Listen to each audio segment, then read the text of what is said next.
Greetings and salutations, everyone. Salut. We are going to be getting into what is going on with the new 450, the big block of Nvidia's drivers. Is it good? Does it work with 204? Does it excel like they keep telling us with DirectX 12? My name's Mac here at the MacGyver7 channel. What we're going to be doing today is digesting what just happened with the 451.48, and there's a lot to be had, from tensor cores dancing around an interesting way down to basic cards. So let me go ahead and pull up some of the scores and we can go over some basic stuff, and then we'll bring up the patch notes right after. So let's go over some basic stuff, so what they actually have with what's applicable. Because in order to do this, you do have to make sure you go to your Windows setting, type in graphics. You should have a graphics setting. Once you've installed this driver, it will give you the option. If you do it beforehand, it will not even recognize what's happening. This is the first situation what they did. Now this is the driver on the left, which is the old driver, and then the 450 series, which is on the right. So you definitely see a nice improvement, but this is without the graphic accelerator on. Now with the graphic accelerator on, it dips back. I know, I was hoping for something to go extremely more in the forward, but it actually seems like 2004 runs more optimal without you switching that on yet. It could just be that they need to update some stuff themselves, and I've noticed that there's been a sea of terror with like AMD systems, honestly. Like there's 7nm systems that I've been having a lot of thread counts, but I think I fixed it by you have to switch it to their power rating, because I used to have it on high performance because I was like, yeah, whatever, I just need this, but it seems like 2004 really is tuned and it's been running pretty decent so far. So fingers crossed. That's what I'm recording on now. Please don't crash. Anyways, moving on. Let's go to the extreme portions of 4K.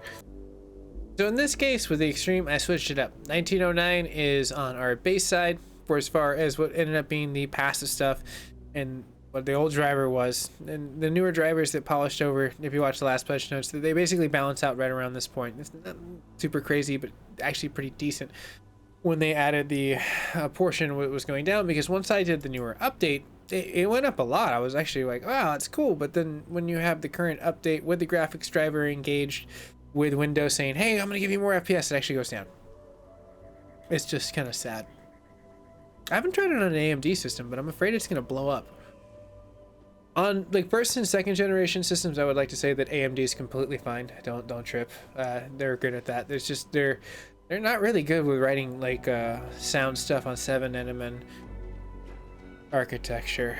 But moving on, so we can make this a little short. So this is where it gets interesting. When you throw tensor cores into the mix, that is when you start seeing some very interesting stuff. So check this out. On the right, very beginning, 1909, old school driver. Then we push into new driver. Not too bad. 2004 with the current driver, graphics not engaged. Holy crap. Really good, right? Graphics engaged is over here to the left. So you're losing about 60% of like that top end of that 200 points really easily. So, I mean, it's not a lot when you look at it, but when you compare it to like the old school, like 1909 base drivers, there's a lot of pushing ground in what they did, and that extra 60 points could really be utilized there. But let's get into the patch notes, and I will reveal the DirectX 11 tests right after, which are even more interesting. For most people that are wanting the written word of this, you'll have this directly linked down below that you can have there. But for right now, I'll pull up the basic notes. I love going to Reddit. They're pretty good about it. With having a situational portion of new installments for these drivers, the portion of what they're going to be pushing into, which is really nice, is we just zoom in a little bit in order to see what's going down. You see that the DirectX 11 is no longer really the big champion on there. The Ultimate and the DirectX 12 are supposed to be roasted as kind of like the new contender, but I think drivers are going to be needed to hammer out both on Windows and their side in order for them to be optimal. Both of them are really good, especially for Nvidia systems. For my community, don't trip. You should be pretty cool. But for AMD, yeah, it's a rocky road right now, and it's not a tasty ice cream. But looking at the situation where the supported accelerated GPU scheduling, which is pretty nice, so it's going to try to do its thing, less tearing, more FPS, just for its like normal situations, which I'm definitely digging in that situation. So I'm kind of wondering what's going to end up happening for the near future, or as far as what they'll end up happening with utilizing more newer architecture. With looking at what ends up happening for as far as the support for the CUDA and the 11, we'll move down to the scroll portion of which you can peer into for the list of what's changed. The following titles have been more added to the SLI profile, which was more the things that they were trying to get at with tuning it later on. The newer generations, they're trying to give more revitalization. It's not Crossfire or, the NV Link coming back for the, fierceness. They're just trying to get more better use for things because they understand that the new generation of stuff is going to kind of out trump a lot of the old stuff. So they're playing Legos with stuff. The following screens down below have been listed as the compatibilities of which will be allowing the G-Syncs, which is pretty cool. And let's go ahead and dive into the fixes. This is where it becomes a little bit more friendly, where you see Just.SKILL making it for as far as the portion of a CUDA file not being able to actually render in the GPU's water simulation. The Sea of Thieves with the issues in the rendering occurred, on top of Resident Evil 2 in the remake where the game display randomly objects and games flickered. On top of Devil May Cry, you see the random objects flickering on top of that, which probably shared a similar thing since it was a cop can. Title, Capcom, I want to say your name right, but you're glitching. But looking at the situation inside of that Divinity of Origin Sins 2, inside of that situation, what you're looking at is the lower performance when the hardware accelerator is scheduling enabled. So basically, they even noticed that when it's enabled. So a lot of these things, honestly, seeming like we are not going to see anything super cool until they finally get that hammered out together. So I would say try it. If you somehow have a weird experience with GP scheduling, turn it off. You will have to reset your computer and you will have to find it in your settings. It's kind of a little difficult at first, but once you figure it out, it's super easy. So you guys and gals can totally find it.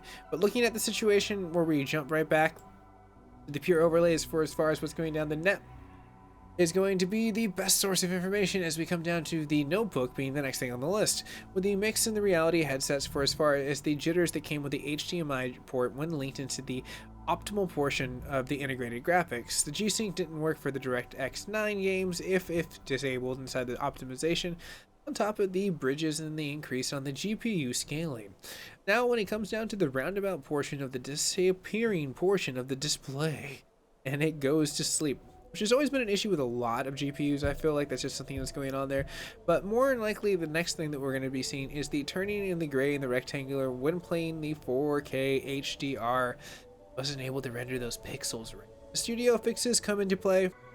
As you see, Max and Cinema making the list inside of the line with range inside of the limits had been extended, with a GDR fix for that game ready driver inside the portion.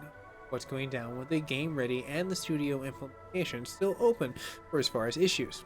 Now what is being in the situation again is Windows 7 inside of there hitting the list, Windows 10 also making the list. A lot of these situations for the graphic processing and cloning, another portion for the depth of field and enabling inside of there.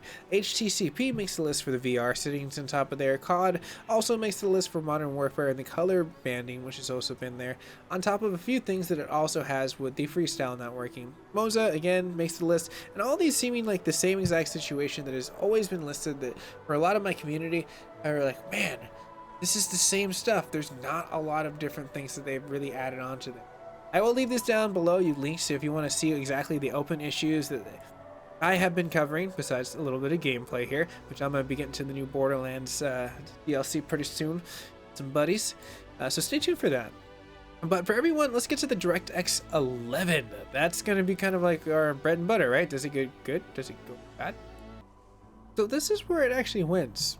This is oddly enough where it's supposed to be the DirectX 12 that actually has a really great sequencing, but leave it to Windows to make it a little more complicated than needed. Looking at the scores of what we're going to be zooming into, you can see on the left what is going to be the old school driver.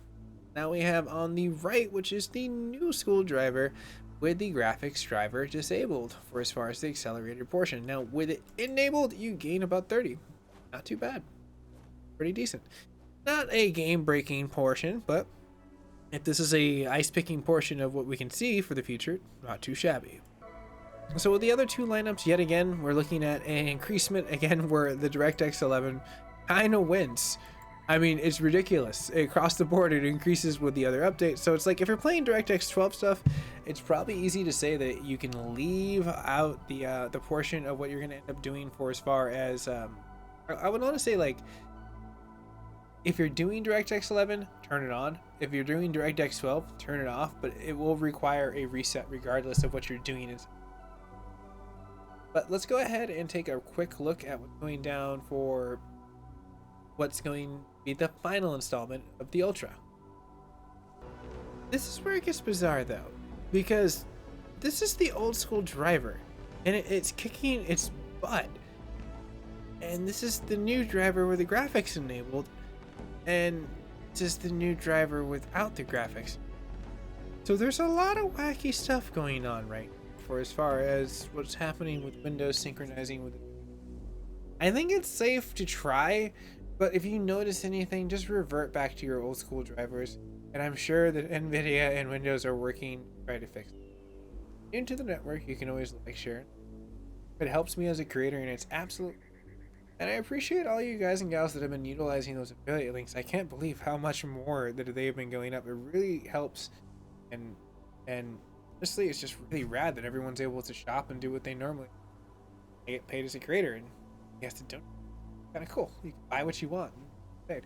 But so check out those links. I will see you guys and gals in the near future. If you subscribe today, who knows? Maybe Windows will create a 2005 that actually works well with graphics acceleration. But I think this is a very experimental stage for both companies playing with this, and we'll see a better driver list coming. If I had to take a while guess, July or August is probably going to be some nice warming up to these drivers maturing. So safe to try, but there are going to be some rocky roads with the technologies for as far as performance. Nvidia seems like it's stable, but you may see some FPS drops here and there compared to where AMD is just a hot mess right now. Kind of interesting. I'm living day by day wondering if my computer will be acting up again. It's your boy Max signing off. Then have a nice day, stay safe, and I'll see you guys and gals in the near future.